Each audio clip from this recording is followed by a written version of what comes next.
Oi, oi, oi, galerinha! Tudo bem com vocês? Como foram de final de semana? A prof foi bem também, certo? E consegui fazer uma coisinha diferente hoje para a nossa aula, certo? Hoje iremos fazer a nossa aula de português. Então, vamos pegar a apostila daqui a pouquinho. Antes, a prof vai colocar aqui uma apresentação em PowerPoint, que foi isso que a prof ficou fazendo, para que vocês entendam um pouquinho sobre esse assunto que a prof já deu e agora eu estou me aprofundando, certo? Então, antes da gente pegar a apostila, nós vamos para a apresentação em PowerPoint, onde a prof vai explicar melhor esse assunto, certo? Então, vamos lá. A prof vai colocar aqui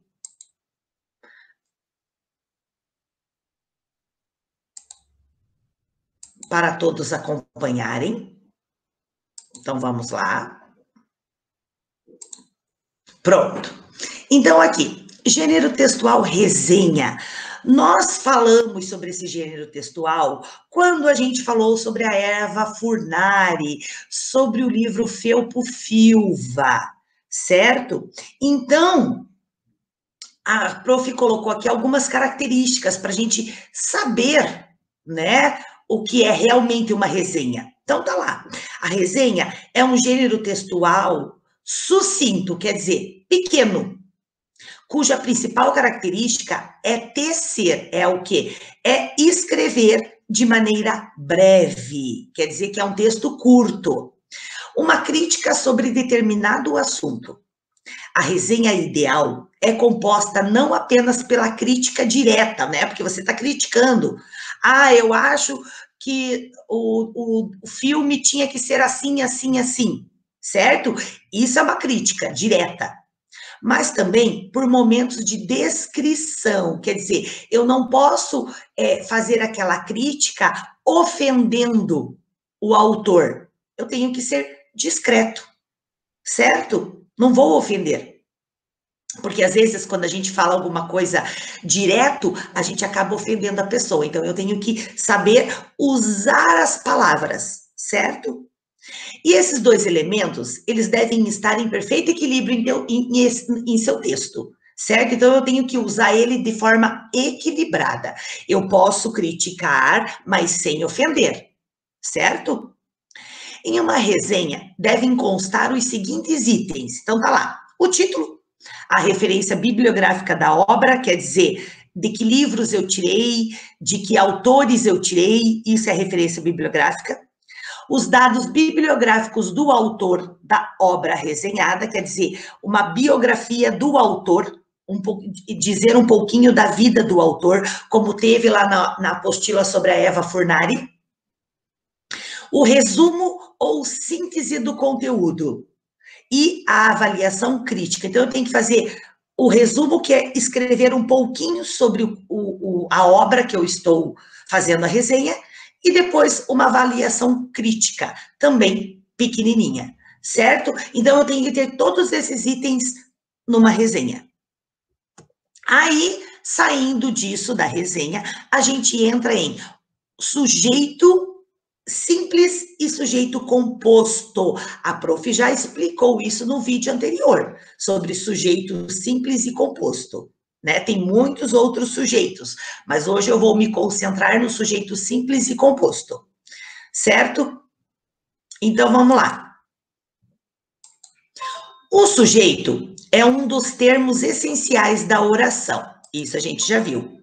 E normalmente está localizado antes do predicado. A gente sabe, normalmente, gente. Então, a prof até colocou aqui, ó, a posição mais comum do sujeito em uma oração é antes do predicado. Às vezes acontece do sujeito ir depois do predicado. Também acontece. Tá? Então, no entanto, essa posição, ó lá, ó, não é obrigatória. Assim, o sujeito pode vir antes do verbo, já pertinho do verbo. Então, o sujeito ele pode vir antes do verbo, mas ele também pode vir depois do verbo, certo, gente? Também. Então, como identificar o sujeito? Sobre o sujeito, é possível afirmar. É o termo da oração sobre o qual se declara alguma coisa. Então, é aquilo quando a gente pergunta, né, para o verbo, e ele fala quem foi. Né? Quando a gente pergunta para o verbo, quem fez? O que foi? Então, é a resposta. O sujeito é aquela resposta da nossa pergunta.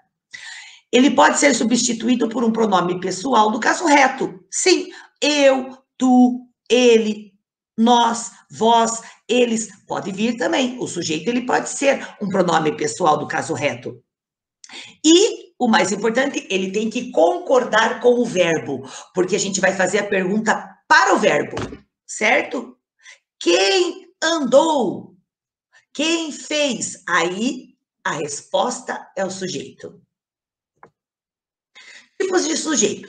O sujeito simples, ele apresenta um único núcleo e pode ser determinado facilmente. Olha lá o exemplo. O filme brasileiro Tatuagem foi premiado no Festival de Gramado. Pergunta, o que foi premiado no Festival de Gramado? Olha lá, eu perguntei para o verbo, o que foi premiado? Resposta, ou o sujeito simples, o filme brasileiro Tatuagem. Atenção, além dos substantivos comuns e próprios, os pronomes indefinidos também podem exercer a função de sujeito na oração. Então, nós temos os pronomes indefinidos, certo? Então, claro, o meu sujeito simples é por quê? Porque eu tenho um filme brasileiro que se chama Tatuagem. Eu tenho o nome do filme aqui. Então, o núcleo do sujeito é tatuagem, certo? Então, ó, eu tenho só um nome. Se eu tenho só um nome, é o sujeito simples. Aí, falando aqui dos pronomes indefinidos, que também podem exercer a função de sujeito. O que é indefinido? Aquele que não diz quem que é, certo? Alguém, ninguém. Você sabe se esse alguém é homem ou mulher? Se esse alguém é uma cadeira ou é um armário? A gente não sabe. Então, por isso que ele é indefinido. Certo? Então, tá aqui o exemplo, ó. Ninguém sabia o que fazer naquela situação. Pergunta, quem não sabia o que fazer naquela situação? Ninguém. Olha lá, é o sujeito, ó. Sujeito simples. Certo? Ninguém. Ninguém. É indefinido. Eu não sei quem que é. Certo?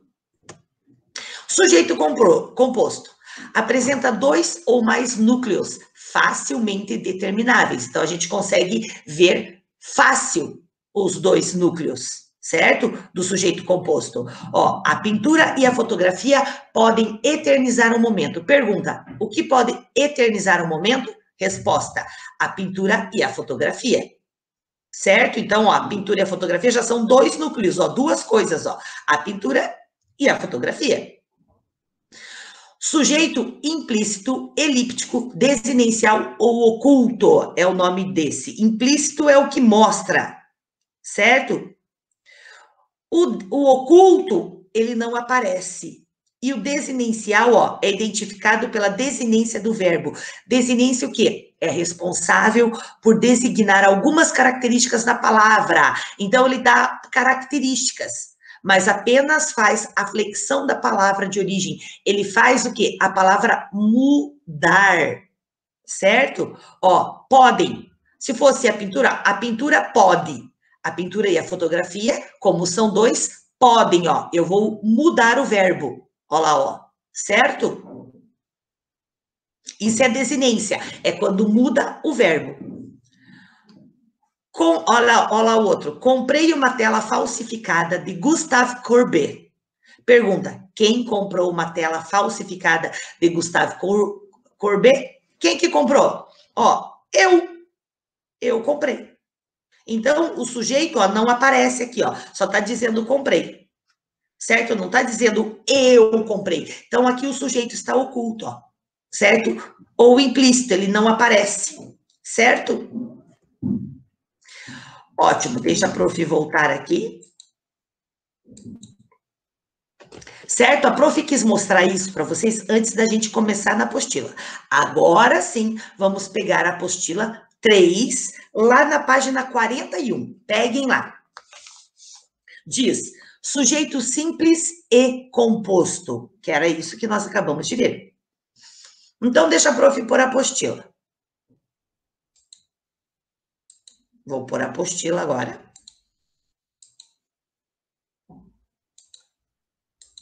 Tá lá, sujeito simples e composto. Leia a seguir um breve trecho do livro Felpo-Filva.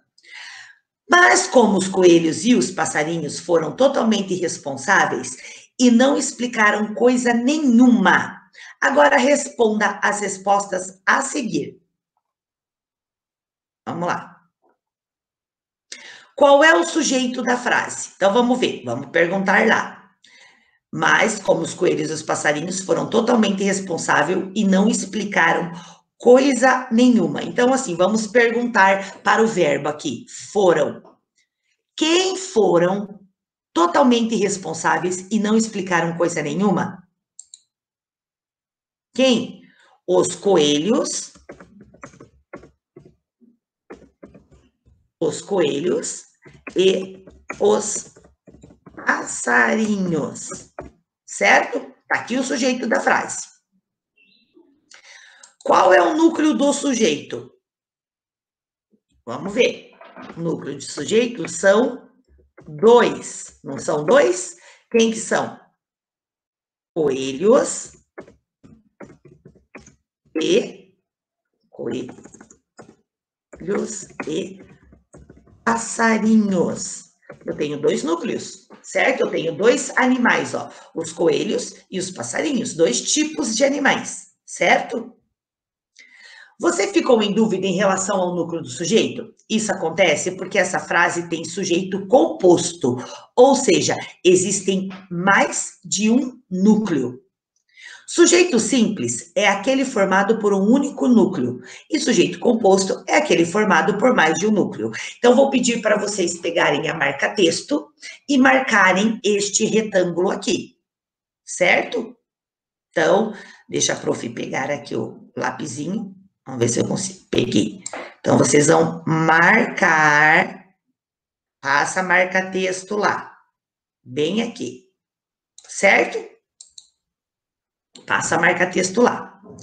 Agora, observe outros exemplos. Felpo-Filva e Amarilis são livros da Eva Furnari. Olha lá, ó, um núcleo, que é Felpo-Filva, e Amarilis, que é outro núcleo. O outro, a escritora Eva Furnari e a cantora Laura Pausini nasceram na Itália. Novamente, 2 núcleos, ó. O poeta neurótico, a fã dedicada e as sobrinhas de Charlot são mencionadas no livro. Gente, aqui o sujeito também é composto. Por quê? Porque ele tem 3 núcleos, ó. O poeta, a fã e as sobrinhas. Certo? Então, isso é sujeito simples e sujeito composto. Sujeito simples é aquele formado por um único núcleo. Certo? E o sujeito composto é aquele formado por mais de um núcleo. Certo? Então, para a gente poder continuar com o conteúdo, a prof vai passar lição de casa para treinar o sujeito simples e composto, certo? É super simples, gente. É só a gente saber olhar os sujeitos e ver os núcleos, certo? Se tem um núcleo, é sujeito simples. Se tem 2 núcleos ou mais, sujeito composto, certo? Certo? Vocês não precisam pegar a apostila, a prof vai retomar um conteúdo, certo? Que eu falei que eu ia me aprofundar nos conteúdos para vocês entenderem melhor. Né? Então, a prof vai voltar um pouquinho só na nossa apostila 3, para a gente poder entender um pouquinho melhor o conteúdo que a prof já passou, certo? Então, a prof vai colocar aqui para compartilhar.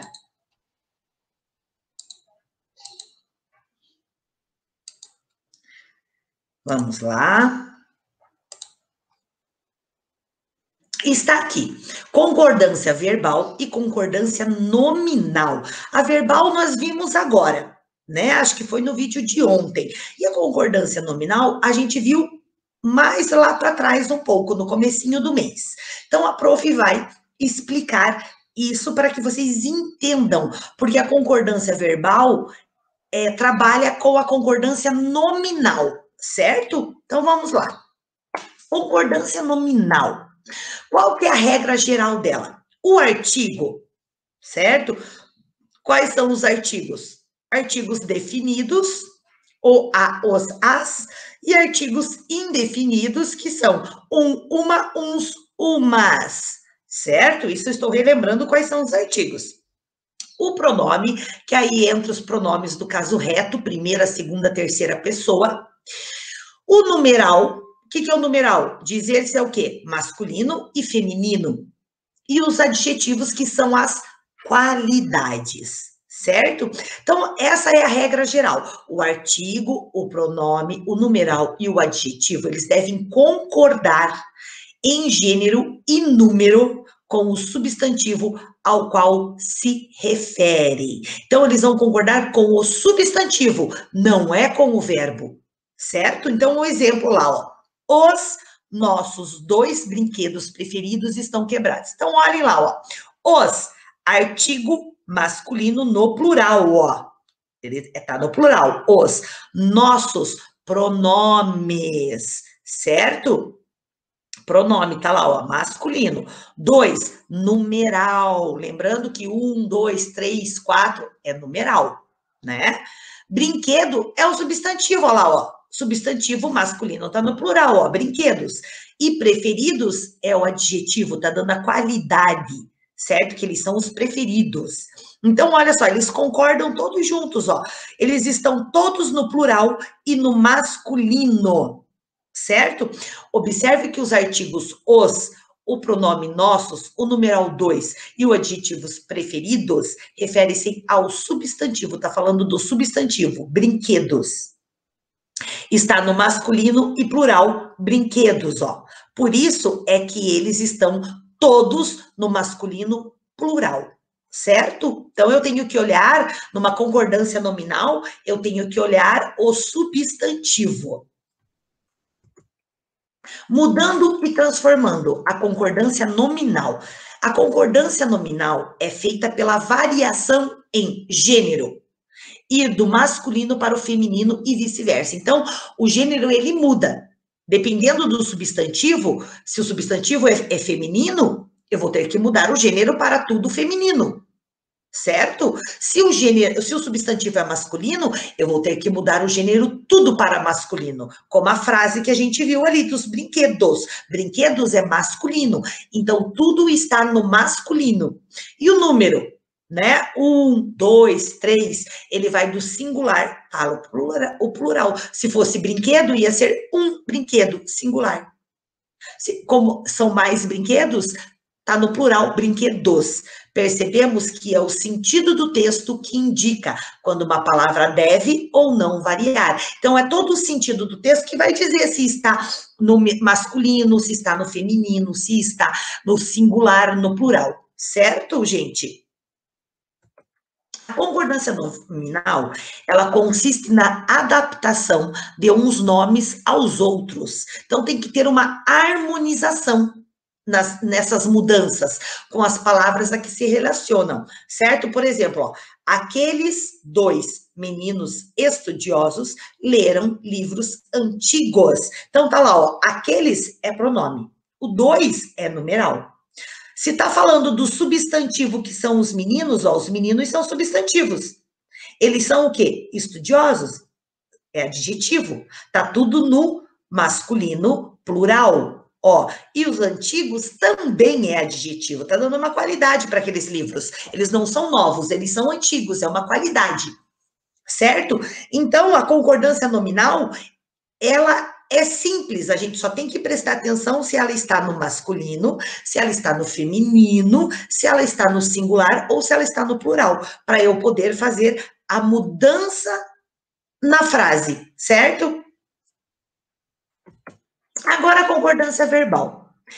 É a concordância do verbo com o sujeito, e isso lembra o que eu já falei, né? O verbo tem que concordar com o sujeito, é diferente da nominal.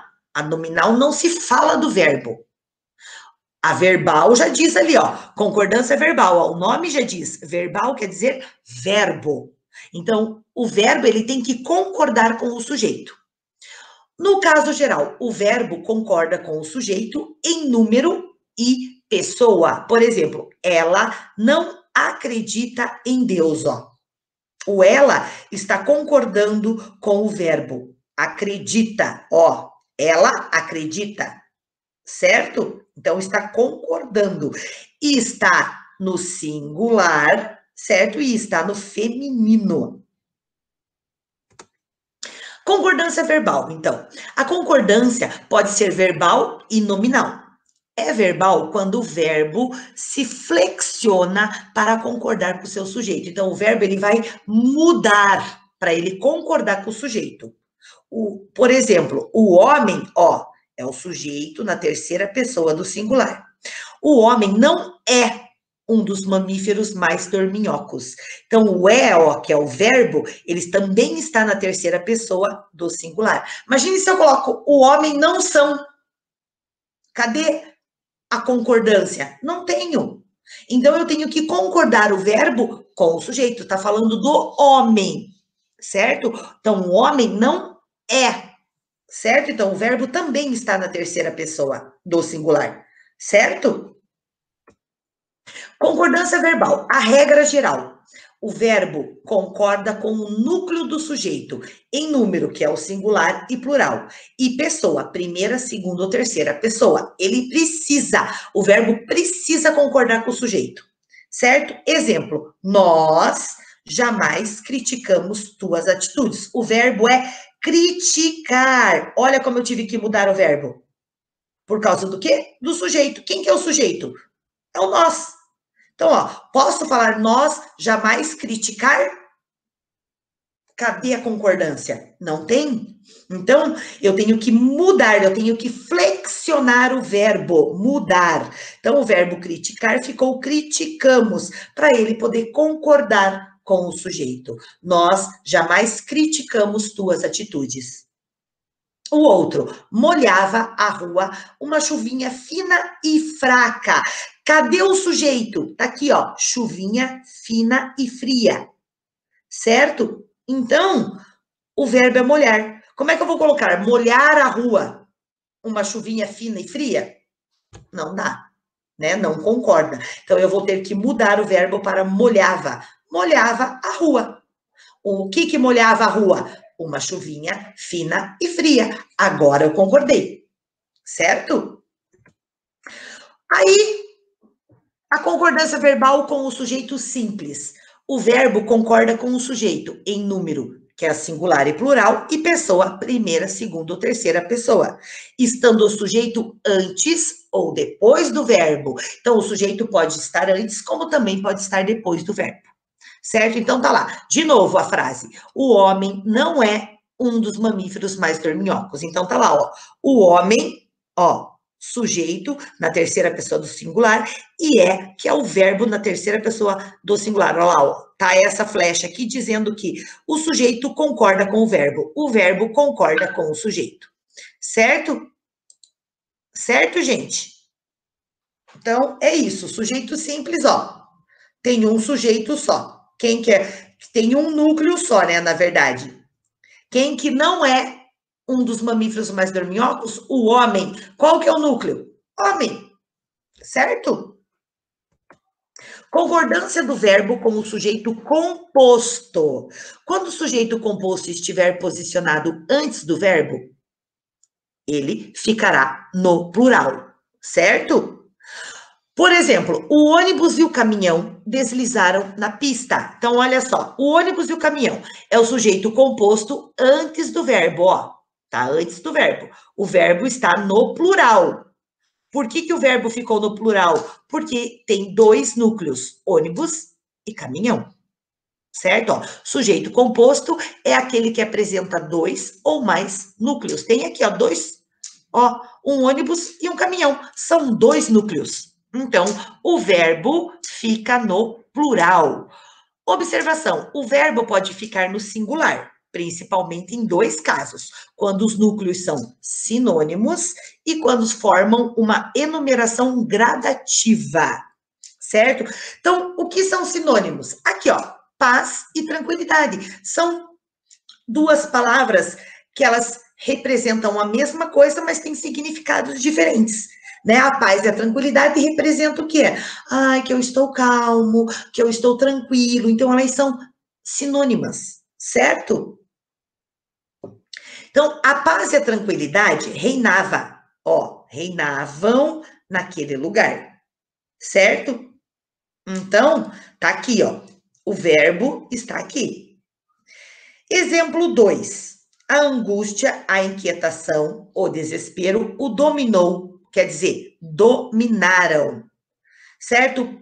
Olha só o que ele está dizendo.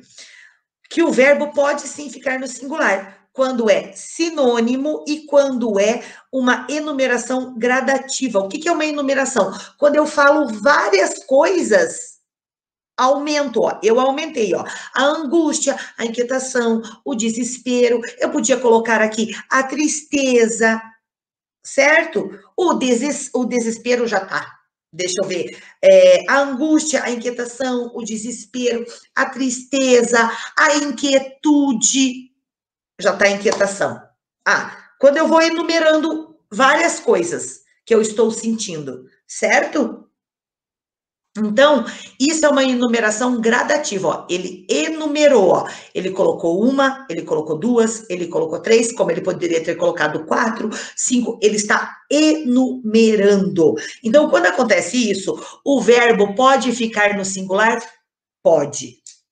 Certo? Então, acontece esses casos. Vou voltar lá. Então, gente, a prof quis se aprofundar um pouquinho mais. Era isso que a prof queria passar para vocês. Ficamos por aqui, então. Se cuidem, ó. Beijos para todos.